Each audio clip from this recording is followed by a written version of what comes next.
people? This is my new segment regarding the NBA. It's been it's already been a week and a couple of days. The NBA season kicked off. We had the defending champion facing what do you call it, the Houston Rockets, and the analyst, the Cleveland Cavaliers against why am I forgetting the teams? Boston Celtics.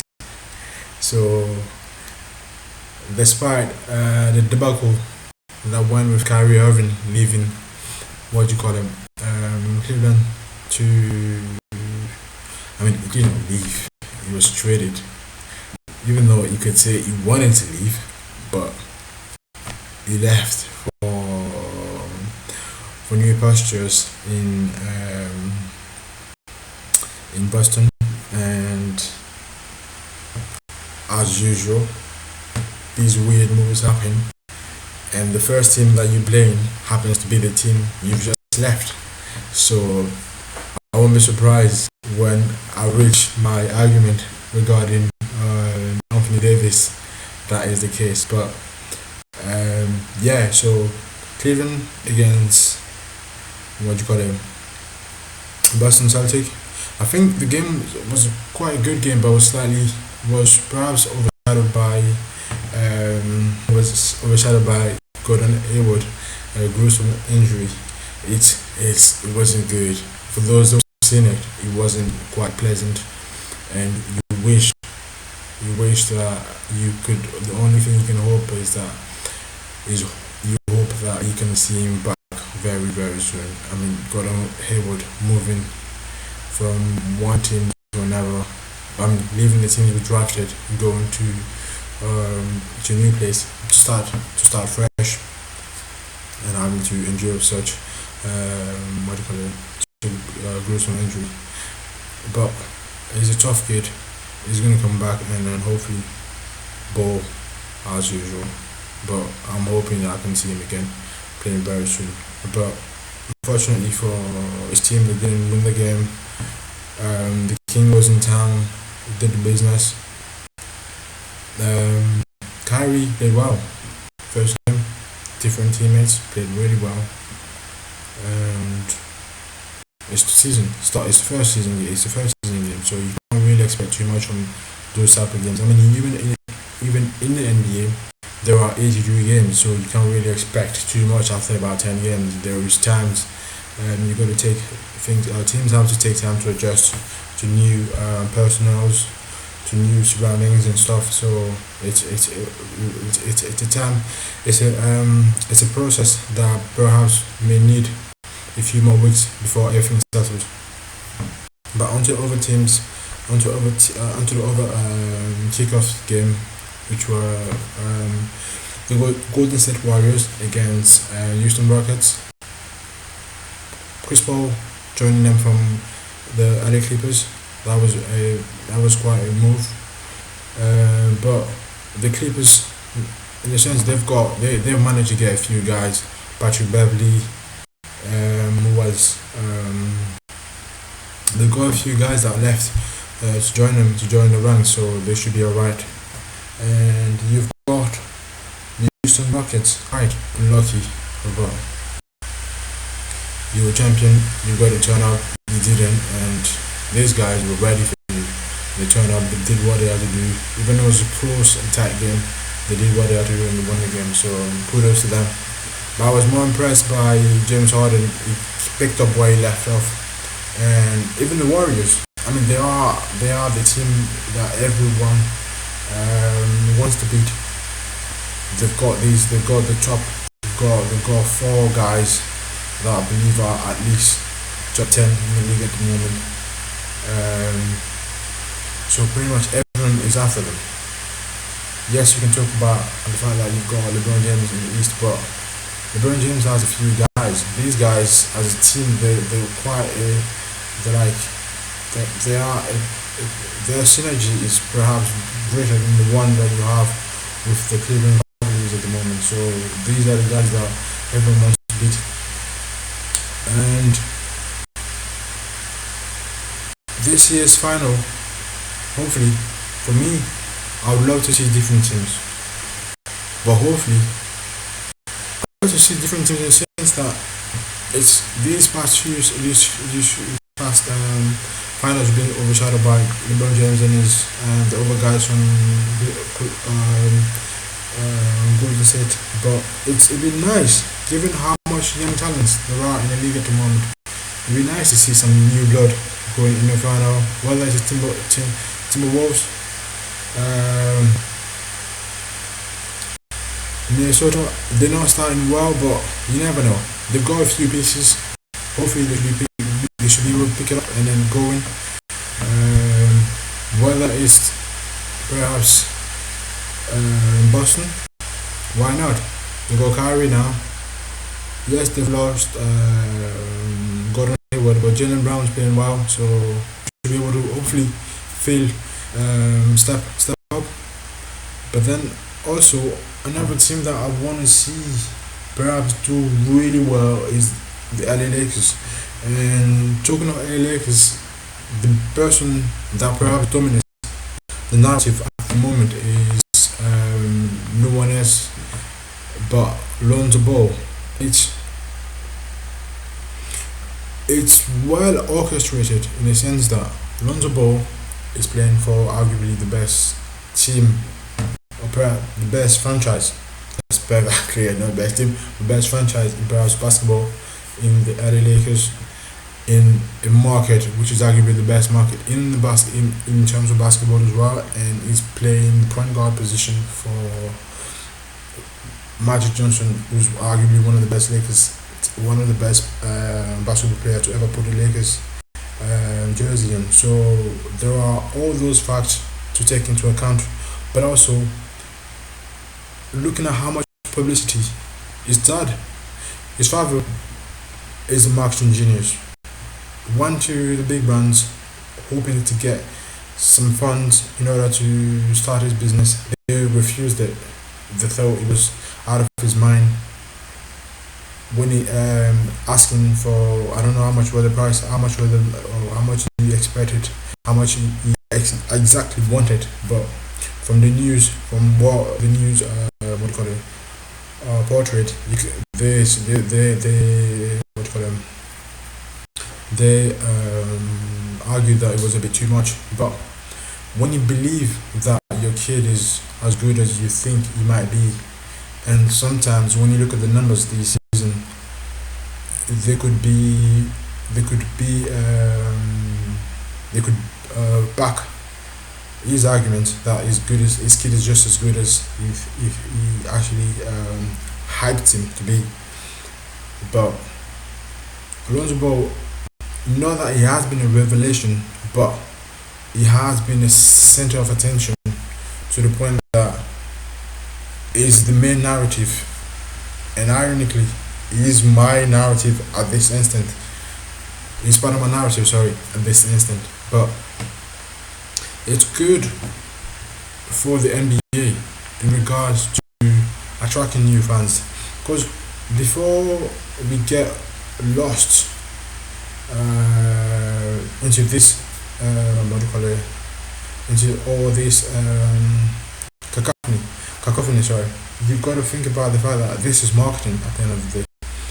It's about bringing revenue into the sport, into people's pockets, into perhaps athletes' pockets, into perhaps for the families, probably bringing food to our families' table. So there is a lot involved into this.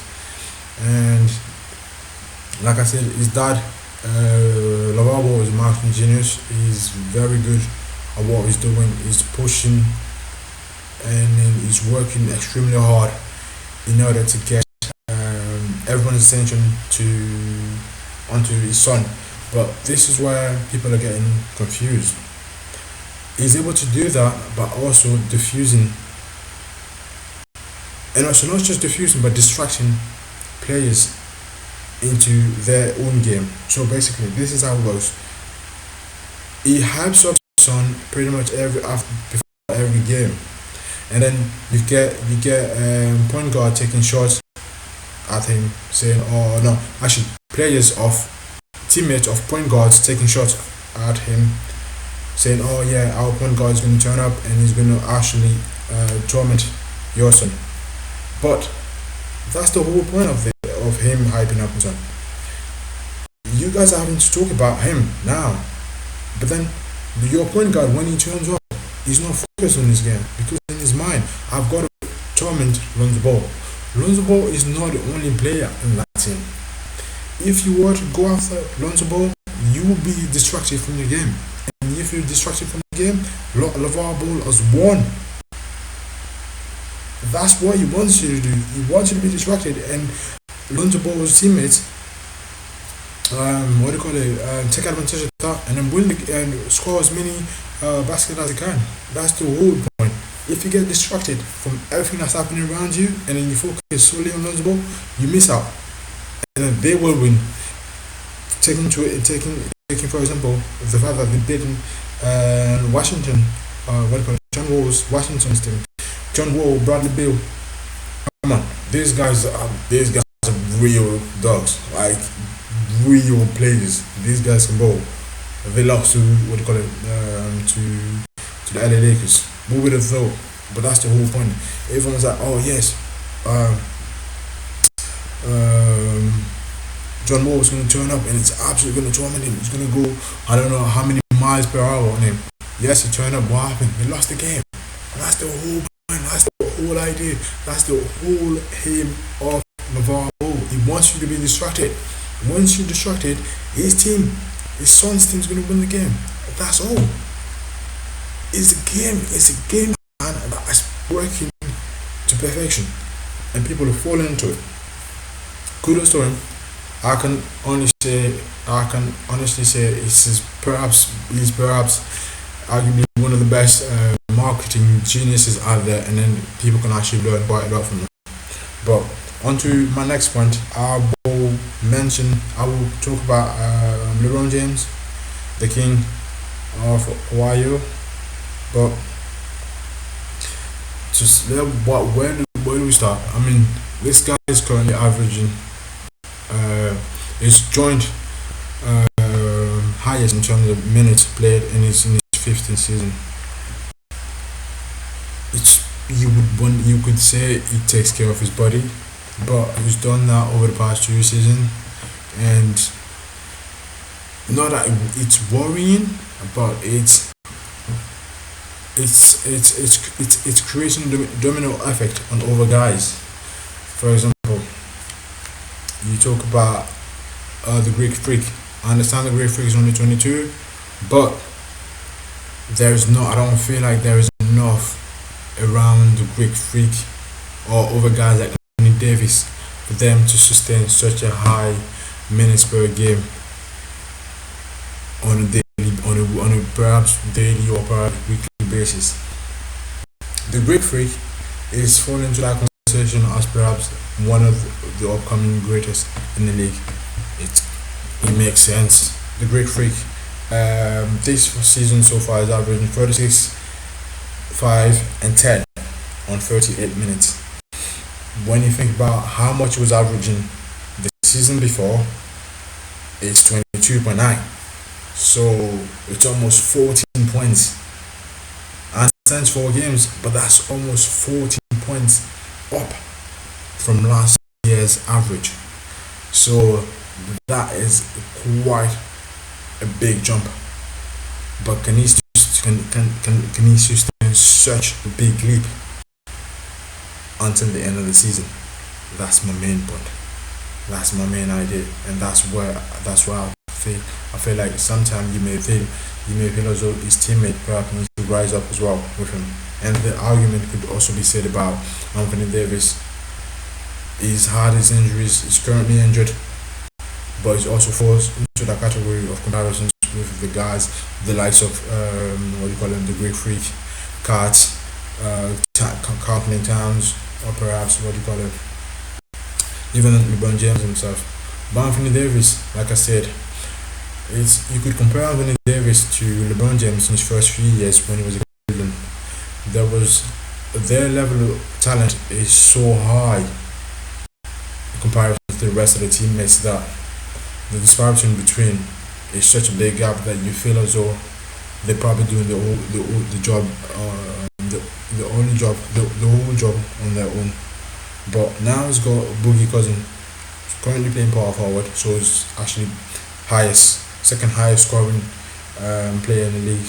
In Boogie Cousin, you would hope that perhaps Anthony Davis will not have to do too much, and then hopefully having Boogie Cousin there will galvanize pretty much everyone else around them too, to push the team into a playoff position. Hopefully this year. But sorry,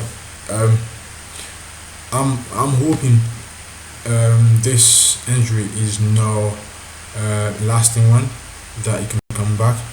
He's a very good talent, only 24 years young. So injuries like these are quite frustrating, especially when you want when you got a big plan, when especially at the early stage of the season as well. I mean, you don't really want injuries in the season, but especially when the season just started. But I feel like it's best to get rid of them now before you get deep into the season. But I hope he gets well, and then hopefully we can see him very, very soon. But one other aspect of the first few games I wanted to talk about are the minutes. So the Greek Freak is currently averaging the highest minutes per game, followed by the King James himself, followed by KD. Then this is where I find I was a bit confused in terms of what I thought. Something that actually perhaps caught my attention was the fact that the Washington team has three of the best players, or perhaps the only players in the team when you think about it, averaging the most minutes at the same time in the first 4 games. So that's John Wall, Bradley Beal, and the third guy that I forgot his name, but he's gonna come back to mine. So that doesn't make sense. Lonzo, what do you call it? John Wall in the second round of the playoffs last season run out of gas. You can't just keep on running. There's a reason why the Golden State Warriors are always in the final. These guys don't run much. They find the area to get to the final. Shoot. Learn how to shoot.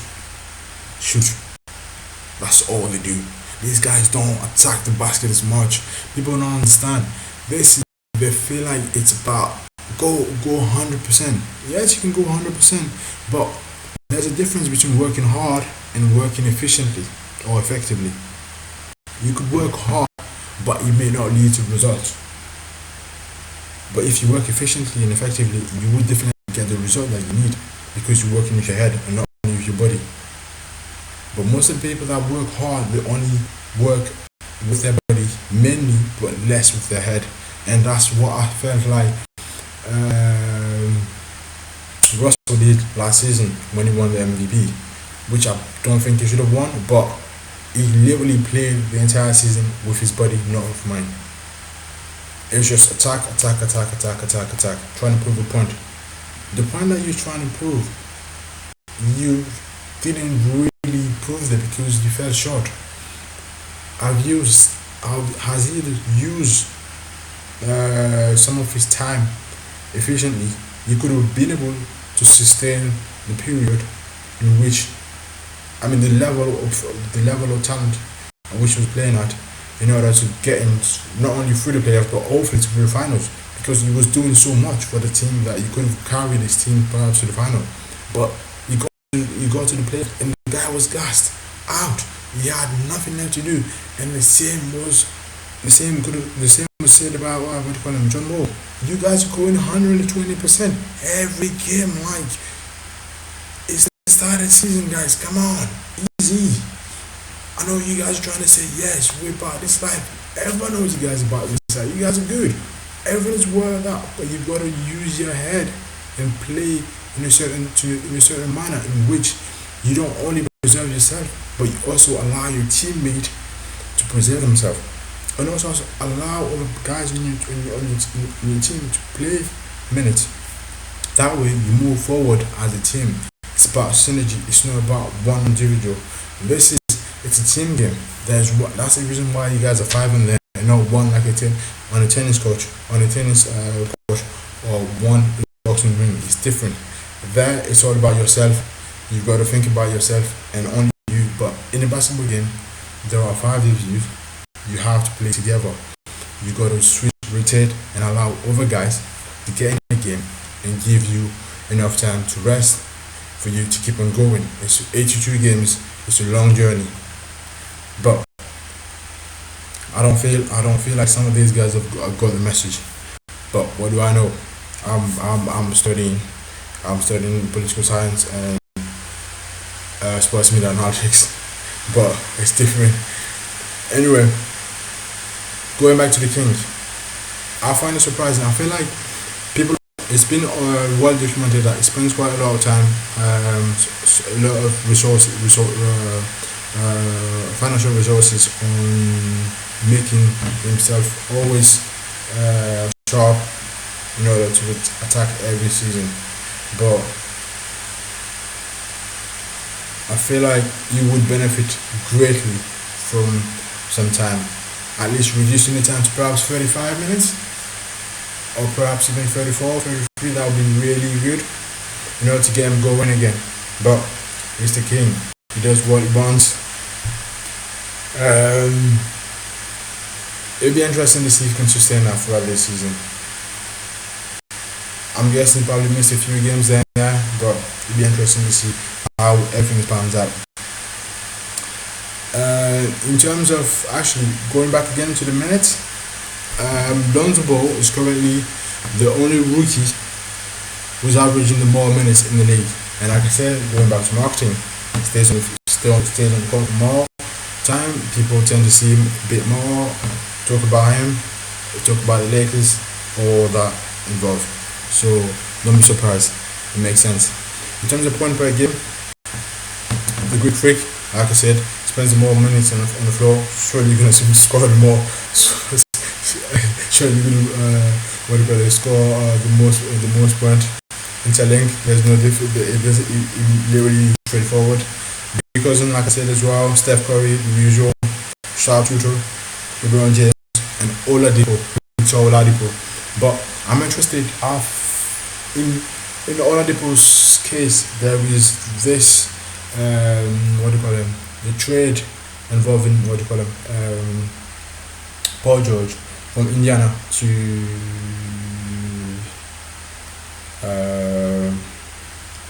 Oklahoma City Thunders, that allows Oladipo to be able to perhaps get more minutes than he was probably getting while playing at the Thunders. So, and he's getting perhaps a bigger role as well in the team in comparisons to what he's given when playing with Russell and his contract. So that's different environment, and hopefully this also allowed him to go forward. So currently he's averaging among the best scoring players in the league, and also his average from last season in comparison to this season is up by almost 10 points. So that's a big step forward. So that's also nice to see. In terms of assists per game, Russell leading, John Wall second. Makes sense. Spends too much time on the floor. You will obviously have the most assists being a point guard. Harden, LeBron James, mentioned. Lonzo Ball, mentioned, and Ben Simmons. So these two, Lonzo Ball and Ben Simmons. Simmons, you could say, is in his rookie season, but missed last season. But these two guys, Lonzo Ball and Ben Simmons, are probably bound to be either one of them is going to be Rookie of the Year if De'Aaron Fox doesn't dethrone it away from them. De'Aaron Fox Darren Fox is a lightning, interesting and very fun guy to watch play. To watch play indeed. He's very good. Uh, Hopefully his team will be able to do something interesting this season. But Ben Simmons and Lonzo Ball are definitely talents that perhaps everyone's probably more interested in. Um, Unfortunately, their teams, looking at what they have around them, you'd hope that collectively they'll be able to pull something out, perhaps out of the bag. But with Ben Simmons, you've got who else? Marco Fultz was injured, so would what you call him, their center, why have I forgotten his name? Is that he's gonna come back about Joel Embiid. With Joel Embiid, perhaps have to step up a bit more and do more than is probably expected of. But that would be also nice to see. But overall, this first week has been interesting. There's been a few losses from the teams that you perhaps thought the first three games would have been a walk. Golden State, they haven't had their way. I mean, they probably did have their way, given that Steph Curry threw his mouth guard of the referee only got fined no suspension. And then I heard many talk shows or many sports shows that has that been someone with perhaps an already known reputation, such as Boogie Cousin, or I don't know, someone's probably in the books of the NBA in terms of bad behavior. They would have probably been suspended for an entire, at least one game, or perhaps two or three more games. 2 or 3 games, sorry. But Steph Curry, no suspension, only £50,000 fine. Makes sense, guys. He's arguably one of the faces of the NFL, of the NBA. You pamper them. These guys, you pamper them. You make them feel good. You make sure that everything that they want is given to them, and no bad thing happens to them. So it's the politics. It's the politics regarding sports, and unfortunately, as viewers, there's not much we can do. We can only just see it, talk about it, and enjoy what we see. But I hope you enjoyed my show or my podcast. Feel free to comment, give me your ideas, your tips, your comments that you may have, and anything that you feel like I may need to improve on. It's always welcome. Like I said, I've started this. I'm gonna make a folder for this. Another folder playlist for this where I can put my NBA videos well ranged in order for you guys to be able to see. I've also got my playlist for my NBA videos. I've got another playlist for my English Premier League videos. I advise you, or I invite you to see them, and let me know what you think. Different sport you might get interested into, and I hope you guys enjoying the start of this year's NBA and enjoying all the new talents in the league. So on that note, hope you guys have a good night and take care.